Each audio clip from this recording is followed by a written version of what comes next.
for a long time, our girls would say, I'm having a conversation with them, I've gone out with them, and they'll start to say, hey, Dad, no, Mom, because they're so accustomed to spending time with Daddy. Even now, I hear from people saying, wow, your girls have such a relationship with their dad.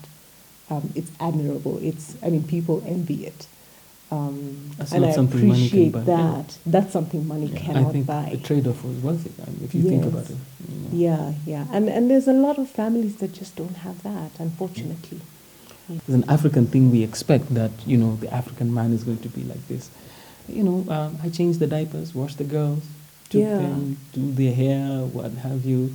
And it was unusual. I remember going to conferences where I'd be the singer or the preacher, and I'm going with my girls while my wife was at work. And I know at the back of some people's minds, Connie, where's his wife? Yeah. But I said, well, look, if these were boys, they'd say, okay, hey, this is a good dad.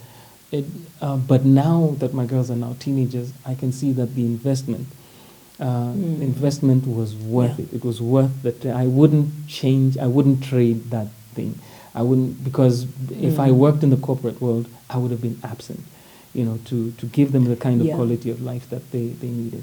And then having that kind of a relationship, now I'm finding that it's easier for us to talk. When I know that I meet with some of their friends who say, who's that? And he says, that's my dad. I say, no, that's your brother. Your dad is so cool. Because we have a cool relationship, and I think that's important. At the same time, I think learning about disciplining the kids was important for us, so that we understood this is the kind of discipline regimen that we want our kids to go through.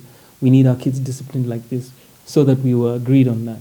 And I tell my kids, don't drive your mom crazy, because when you guys go, I'm going to have to live with this woman. And so I say to them, no, you can't disrespect your mom. You can't drive her crazy. If you disrespect her, it's not on, because respect is something that you've got to give.